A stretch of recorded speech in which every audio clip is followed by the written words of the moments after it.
வச்சு ஆட்சி நடத்திட முடியுமா? மக்கள் இவரை நெருங்க முடியுமா? நாங்க மக்களோட மக்களா இருந்தோம், இவர்னால அப்படி இருக்க முடியுமா? என்னெல்லாம் கேள்வி கேட்டீங்கல்ல.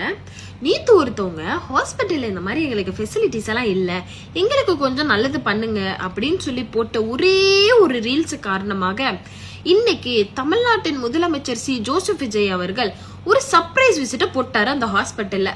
அங்க போய் ஃபெசிலிட்டிஸ் எல்லாம் எப்படி இருக்கு, என்னென்ன மெயின்டெனன்ஸ் பண்ணும் அப்படின்னு சொல்லிட்டு அந்த குழந்தைங்க கூட விளையாடுறதெல்லாம் ஐயோ கியூட்டா இருக்குது.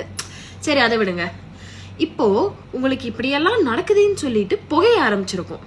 அந்த உப்பாரி சத்தம் எனக்கு இப்பவே காதுல கேக்குது. அப்படியே வந்துட்டு தீன் வலிகிற மாதிரி இருக்குது. எனக்கு என்ன பிரச்சனைனா, உங்களுக்கு ரீல்ஸ்னால நல்லது நடக்கிறது பிரச்சனையா இருக்கா? 5 வருஷமா நான் எதுவுமே பண்ணலையே, இப்ப வந்தோன்னே இதையெல்லாம் பண்றாங்கன்னு சொல்லி புகையுதா? ரீல்ஸ் போட்ட ஒரு காரணத்துக்காக சிஎம் விஜயே போய் இறங்கி பண்றாரே அப்படின்னு சொல்லிட்டு எரியுதா?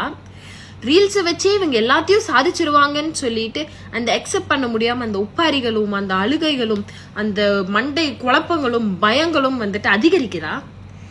இது எல்லாத்தையும் தப்பு தப்புன்னு சொல்ற நீங்க இந்த கேமராலாம் செட் பண்ணி பேக்ரவுண்ட் ஆர்டிஸ்ட் எல்லாம் நிக்க வச்சு ஏமா ஓடுங்க, தலைவர்கிட்ட இதை சொல்லுங்க, இந்த டைலாக் சொல்லுங்க அப்படின்னு சொல்லி ஒண்ணு பண்ணீங்களே, அது என்ன அட்வர்டைஸ்மெண்ட் ஆச்சியா? அட்வர்டைஸ்மெண்ட் ஆச்சு, அட்வர்டைஸ்மெண்டாவே போச்சு. ரீல்ஸ் ஆச்சு, ரியல் ஆச்சியா மாறிச்சு.